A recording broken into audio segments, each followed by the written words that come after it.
कानपुर में करीब 17 महीने से एक शख्स के शव को घर में रखने वाले मामले ने न सिर्फ यूपी बल्कि पूरे देश में कोहराम मचा दिया है। पुलिस को सूचना मिलने के बाद आनन फानन में उसका अंतिम संस्कार कानपुर के भैरव घाट पर ही देर शाम करवा दिया गया। लेकिन एक्सपर्ट्स की माने तो बिना पोस्टमार्टम अंतिम संस्कार कराना पुलिस प्रशासन और मेडिकल विभाग की बड़ी लापरवाही है। अगर शव की ठीक से जांच होती तो कई रहस्य सुलझाए जा सकते थे, लेकिन पुलिस ने अपना सिरदर्द कम करने के लिए शव का शुक्रवार रात अंतिम संस्कार करा दिया।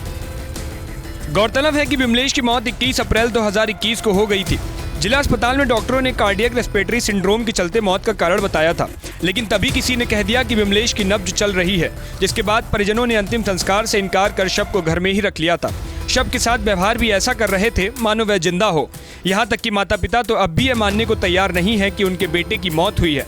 उनका कहना है कि प्रशासन ने जिंदा बेटे का अंतिम संस्कार करवा दिया। हाँ, तो हम लोग सामान मंगा लिए थे ना। हाँ। उसके बाद लेटे थे तो वो पल्स होती है ना, वो चेक किया गया, वो चल रही थी। हाँ, फिर धड़कन चेक किए गए तो वो भी चलने लगी। तो हम लोग जिंदा थे तो फिर नर्सिंग होम में ले गए, यहाँ फॉर्चून ले गए सिटी, कानपुर सिटी हॉस्पिटल। किसी ने लिया नहीं लिया। हाँ, ये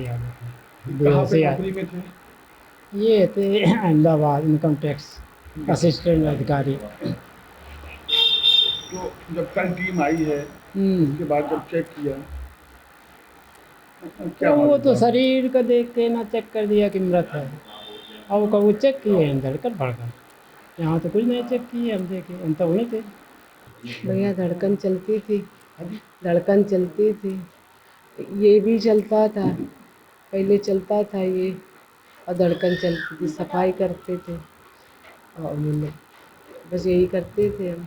सफाई किस चीज़ से करते थे? पानी से करते थे, फिर अब गंगा जल से करने लगे थे। और कोई तेल? नहीं, कोई नहीं, कड़वा तेल नहीं लगाते थे। वो तो चिपचिपाने लगेगा। हम शैम्पू और साबुन से नहाते थे भैया। हाँ, हम नहाते थे। कोई रख सकता है बॉडी? एक दिन की नहीं रख सकता है। एक दिन में तो बदबू करने लगेगी। हम 1.5 साल से कैसे रखे रहे। तो अभी जब तक वो लोग चेक करने आए? ये झूठ बोले। चेक कहाँ किए? ये चेक नहीं किए भैया। धड़कन चल रही थी हमारे बेटा की। अस्पताल ले गए? हाँ, धड़कन चल रही थी बेटा, वहाँ भी नहीं चेक किया। ये तो हम कह रहे जबरदस्ती हुआ है हमारे साथ। वहीं मेडिकल के जानकारों का कहना है कि कोई भी ऐसा कारण नहीं है कि शव खराब नहीं हो और अंगों में सड़न ना हो। मेडिकल कॉलेज के एनाटॉमी विभाग के प्रोफेसर डॉक्टर प्रमोद ने बताया कि ऐसा हो ही नहीं सकता कि शव से बदबू नहीं आई हो। देखिए, अगर मृत्यु उस मरीज की अगर मृत्यु 1 साल पहले हो चुकी है और आज की डेट में वो चूँकि मेमिफाइड हो चुका है, वो पूरा सूख चुका है, तो आज तो डेथ नहीं, स्मेल नहीं आ रही होगी। लेकिन जब उनकी मृत्यु हुई होगी और उसके बाद पूरा प्यूट्रिफिकेशन की जो प्रोसेस है वो ज़रूर हुई होगी। इनको पता नहीं चल पाया होगा, क्योंकि एसी अगर एसी चल रहा होगा वहाँ, अगर उसका टेम्परेचर कम होगा तो उसमें बदबू का ना पता चलना हो सकता है। स्वाभाविक है कि अगर बहुत चारों तरफ स्मेल हो, कुछ जला के रखा गया हो तो ना पता चला हो, लेकिन ऐसा नहीं होगा कि उसमें सड़न तो हुई होगी। अगर उसको बाहर से किसी लेप के द्वारा या कोई फॉर्मलिन या कोई ऐसा सोल्यूशन उसको प्रिजर्व नहीं किया गया है तो उसमें प्यूट्रिफिकेशन की जो नेचुरल प्रोसेस है वो ज़रूर हुई होगी।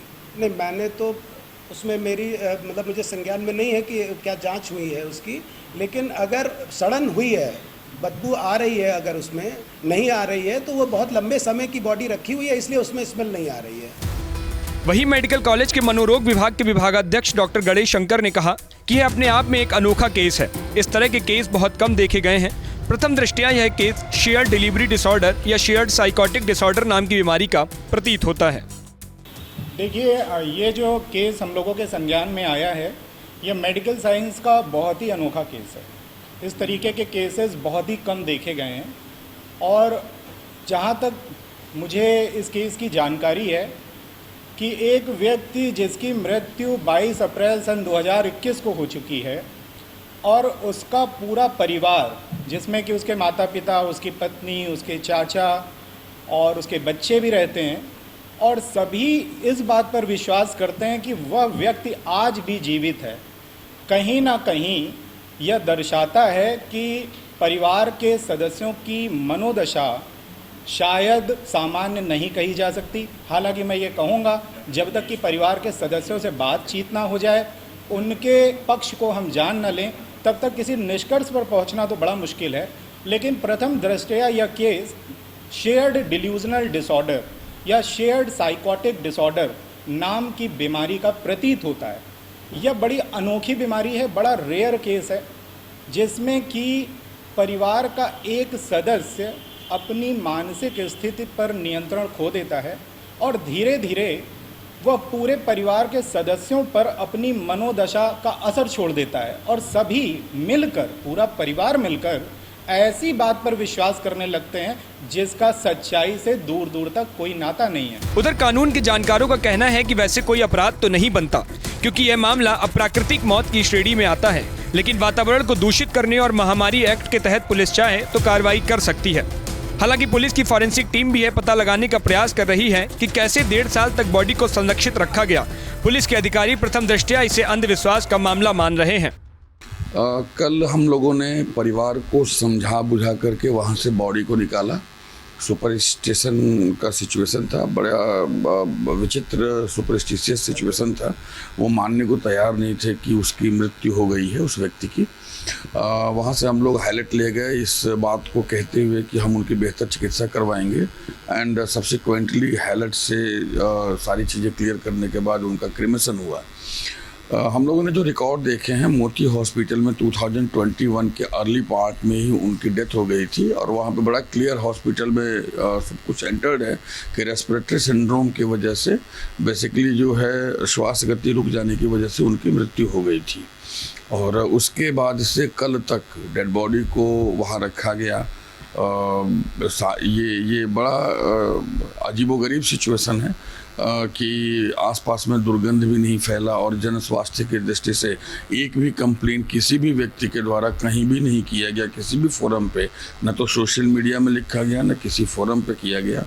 इसका मतलब है कि कम से कम somehow they were managing कि कोई दुर्गंध नहीं आ रही थी और चीज़ों को हम समझने की कोशिश कर रहे हैं कि उसके पीछे मोटिव क्या था, इंटेंशन क्या था, क्यों बॉडी को इतने दिन रखा गया।